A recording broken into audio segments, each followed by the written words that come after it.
Greetings and welcome. Today's interview in English is with Kat Quinn, who is the Field Program Coordinator for Concern America, an international nonprofit based right here in Santana that works with underserved communities worldwide, building healthcare, clean water, education, and economic opportunity. I came to know Kat through my roommate Terry, who also works for Concern. But even if I hadn't had that connection, I think I would have run into Kat sooner or later around town. She's one of the most committed people I've ever met. To her work, to her community, to her friendships and family, to justice, and, very importantly, to good food. So my name is Kat Quinn, and I am 49 years old. And my preferred pronouns are she, her, and ella. And I came to live in Santa Ana. It's been 10 years now. I moved here from Chicago. And I came to live here to work with a nonprofit that I had been volunteering with in Guatemala. And then over the years was asked to move here to Santa Ana to take on more of a leadership role within the organization. Mm-hmm. Okay, so as you know, there are three questions that are kind of the armature or the skeleton for this process. The first of which is the one that sounds simple and is the least simple, and that is, where are you from?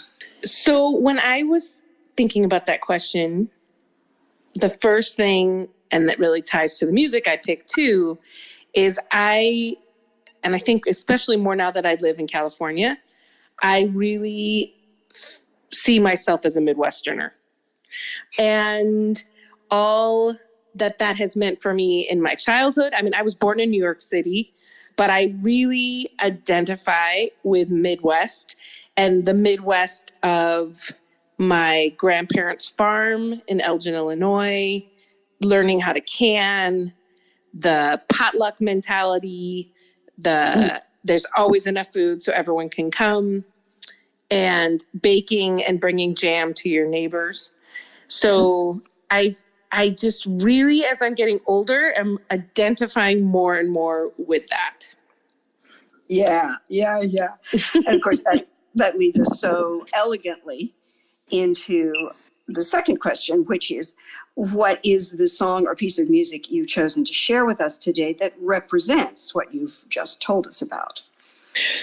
Well, it's funny. I actually, as I'm sitting here, I have a stack of CDs on my lap because it was kind of hard for me to pick a song because there's so many songs that are memory songs for me that bring me back to the Midwest, or that are so much a part of what I would listen to when I would can with my grandma, or what I would listen to when I can now as an adult, or cook, or things like that. But I did end up, it's a newer artist for me, Brandy Carlisle, who I just love as an artist and what she's doing for women in music. And she's really taken on the country music scene and having all music be produced by women, for women. And the song I picked reminds me, and it's funny, when I was playing with it, my daughter said, "Mom, this song is so you," because I always want to have a home where everyone feels welcome at the table. And it just brings back memories for me of, again, that my Midwestern upbringing.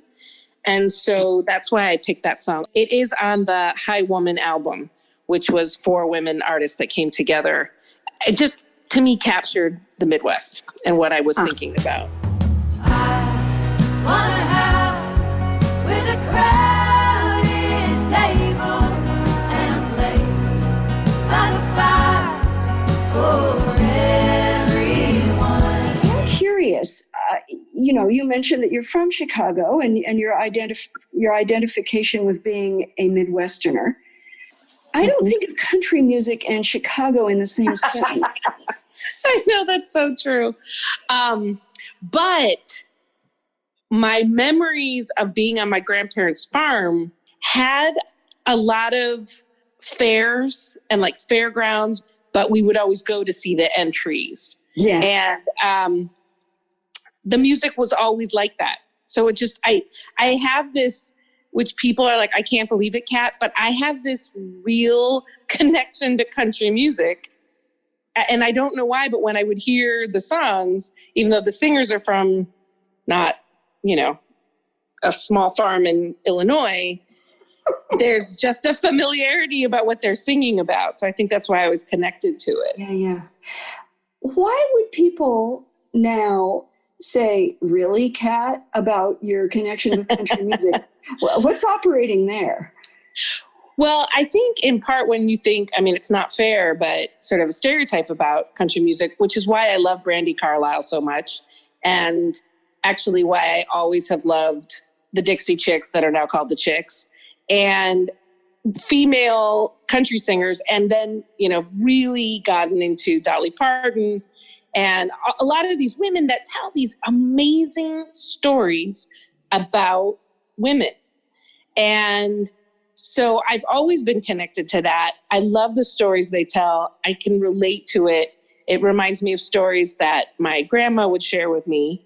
And so, but I think when you think of country music, it's male, which is interesting too, why I love the Highwomen, because that's their whole point, is that for every 20 songs that's on country radio, it's a man to one woman song.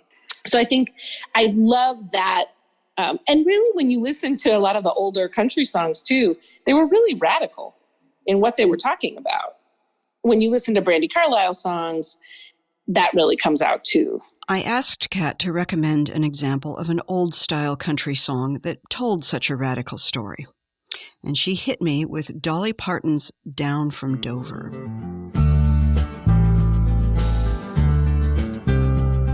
I know this dress I'm wearing doesn't hide the secret I have tried concealing.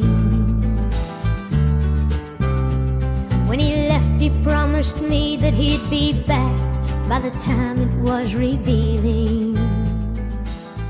This song is sung from the point of view of a young woman about to give birth out of wedlock. She's been abandoned by the father and rejected by her family, and the ending of the song is really dark. If you had some idea of Dolly as being all smiles and frilly clothing, this might change your mind.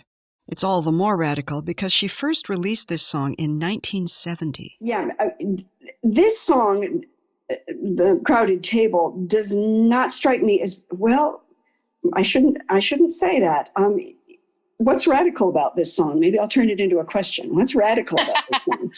Well, I think not so much radical, but this idea of community, which to some is kind of radical. It's not radical when I think of like maybe how you and I are thinking of radical, but this idea, which is something that I was really brought up with and then really felt when I lived in Central America and then the time I spent in Mexico, just this idea that everyone is invited, everyone is included. And through food, you really get to know somebody and experience something. And I feel like that's what that song, and there's, the part about the garden.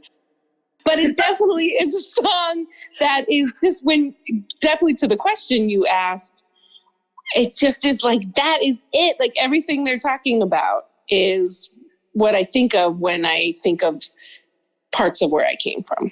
Yeah. Mm-hmm.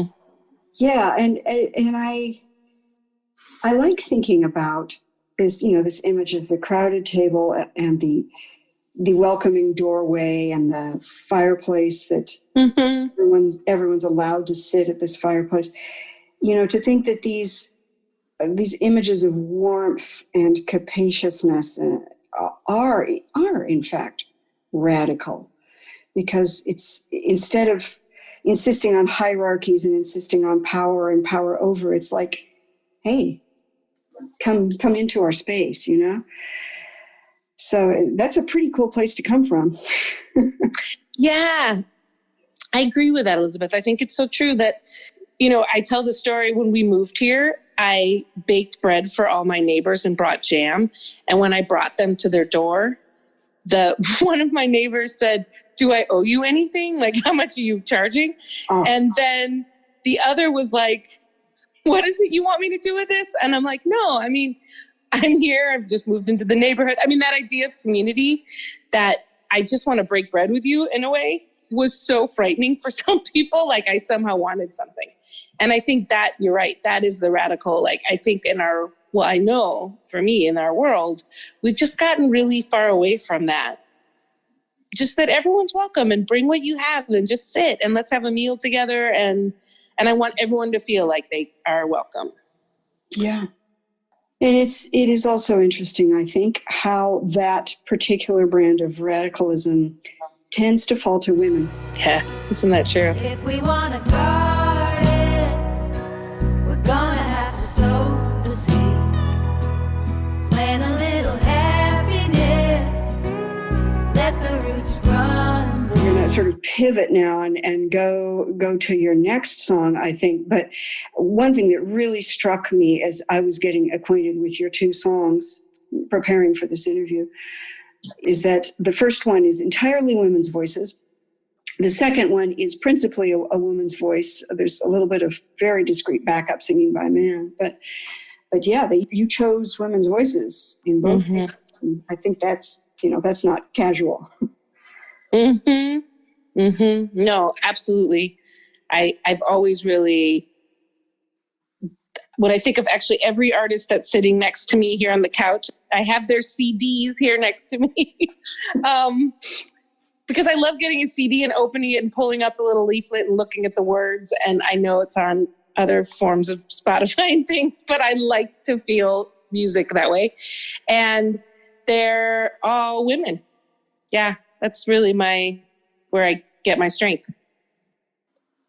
Part of, my tie with Midwest and then the journey in my life where I then found myself working in Central America, I remember that the first song that I understood when I was starting to learn Spanish was the song that I picked, which is from Guarabaranco.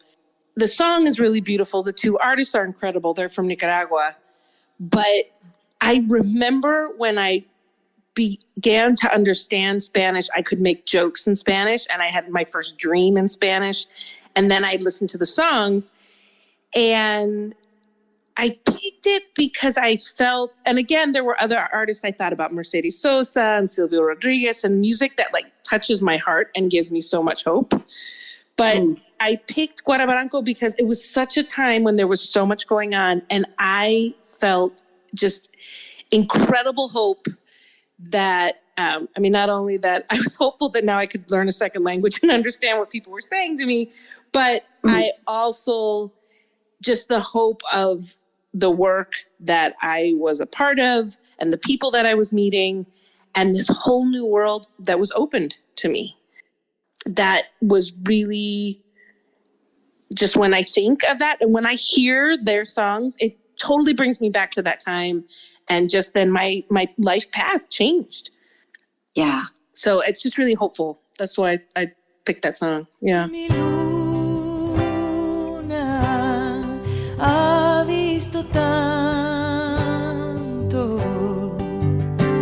que cuando le canto su plata me acuna como a los santos. Well, there's something about that song that, although it is not technically a sad song, it makes me feel like crying. Do you know what's, I was just sitting here, Elizabeth, thinking my memory, I will tell you when I picked the songs, I picked that and I haven't listened to it in a while. I was waiting to listen to it today. And as I'm saying this is hopeful, it's actually kind of a sad song. I was tearing up too. Yeah. Well, it walks an interesting line, I feel, between hope and despair.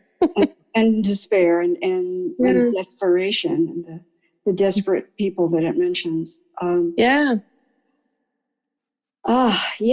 Songs to the moon, man.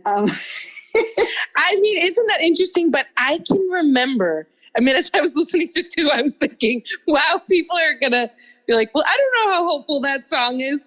But, I can't describe it. When I remember listening to that song, I remember listening to this album. in really hard times. I mean, I was living in Honduras, working in communities, doing HIV and AIDS work, which was hard because at the time in San Pedro Sula, it was the capital of HIV and AIDS in Central America. And so, Wow. but yet when I would listen to these songs and then just like having these songs, there was incredible hope. And I think you just said something that's so important, and that hope, but that's tied to that sadness, is something that I always find incredible in people when things are so hard, that there is just this like, you know, but we're going to do it. You know, we're going to go forward and telling jokes or singing songs or, you know, again, sharing food. I think that's where that hope piece comes in for me when I hear this song and other songs that they sing, which do have a sad piece to it. Yeah.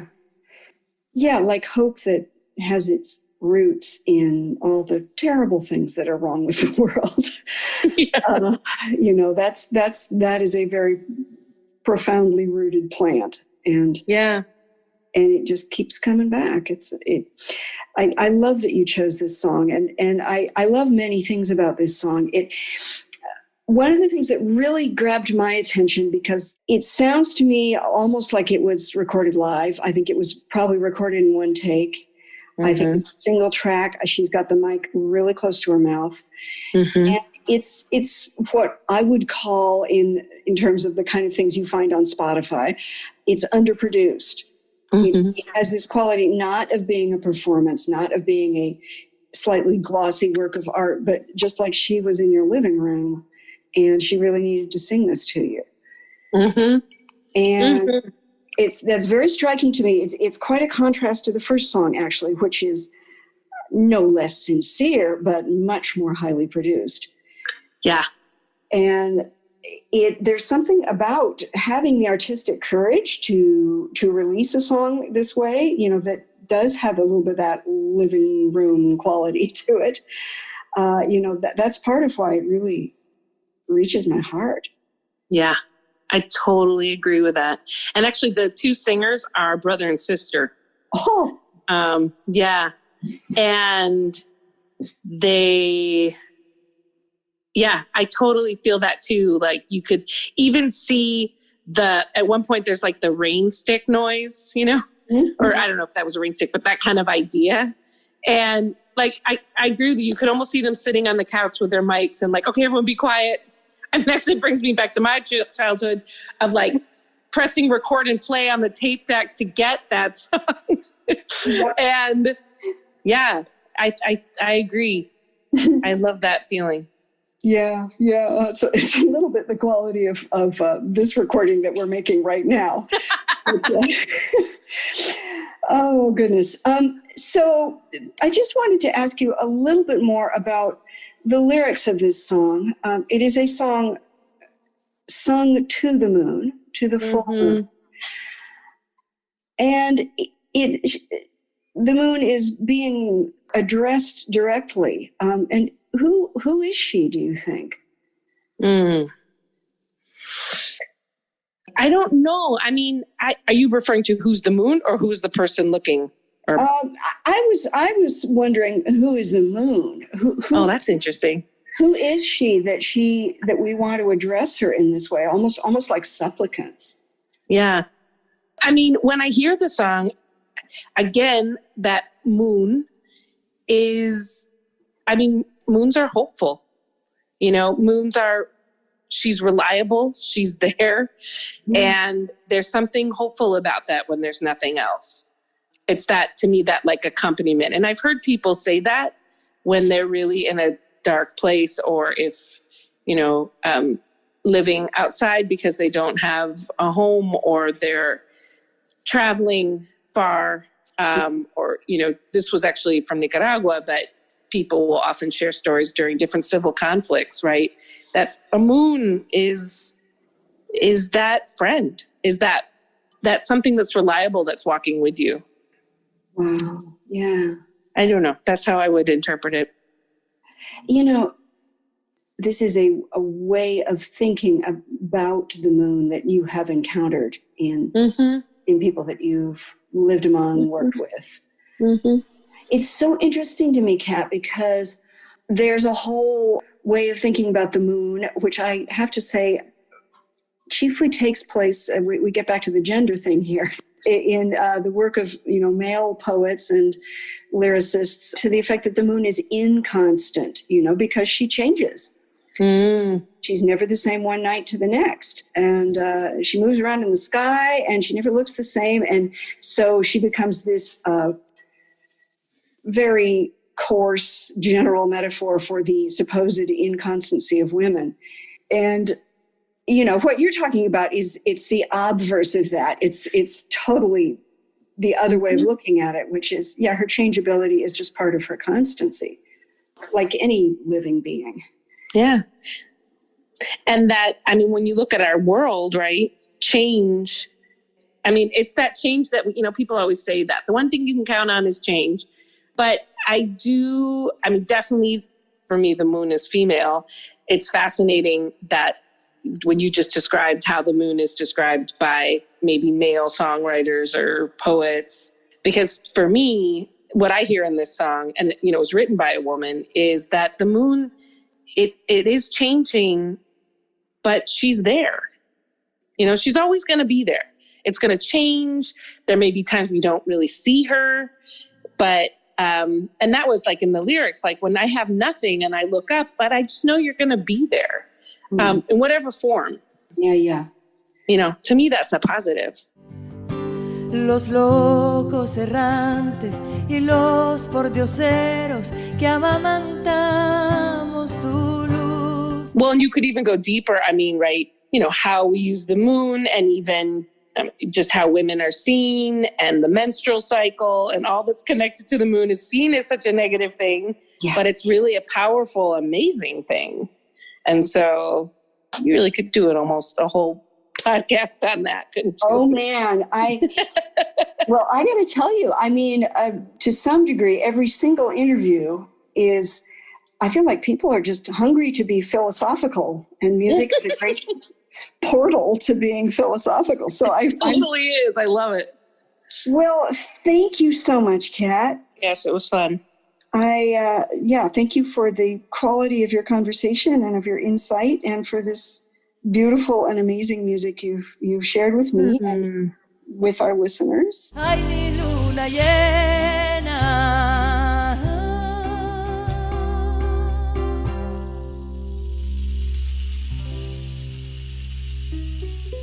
Here we ended our conversation, though honestly it would have been easy and delicious to have continued exploring the themes we raised.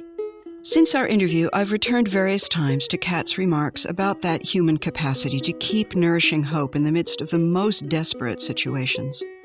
Joking, walking on under moonlight, and of course singing. This reminds me of the words of Victor Hugo in his novel Les Misérables. Car où il n'y a plus l'espérance, le chant reste. Where there is no longer hope, song remains. Would you like to know more? On our website at siofuera.org, you can find lyrics to the songs we discuss, our blog about the issues of history, culture, and politics that come up around every song, links for listeners who might want to pursue a theme further, and some very cool imagery. You'll also find playlists of all the songs from all the interviews to date, and our special staff-curated playlist as well. We invite your comments or questions. Contact us at our website or participate in the Sillo Fuera conversation on social media. We're out there on Facebook, Instagram, Twitter, and TikTok. And then there's just plain old word of mouth. If you like our show, do please tell your friends and your families to give it a listen.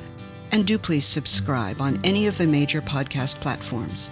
We'll bring you a new interview every 2 weeks on Friday mornings. Julia Alanis, Cynthia Marcel de la Torre, and Wesley McClintock are our sound engineers. Zoe Broussard and Laura Diaz hold down the marketing. David Castañeda is music researcher. Deaneira Garcia and Alex Dolvin make production possible. We are a not-for-profit venture currently and gratefully funded by the John Paul Simon Guggenheim Foundation.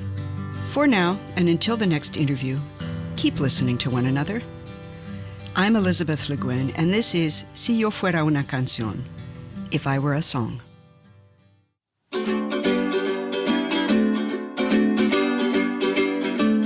Si yo fuera una canción, sonarían por las calles, las montañas y los valles, mi orgullo y mi pasión. ¿Quién soy yo de corazón? Soy una ola, soy una onda, una vibración que ronda por el universo vivo. Y sonando soy testigo a nuestra unidad más honda.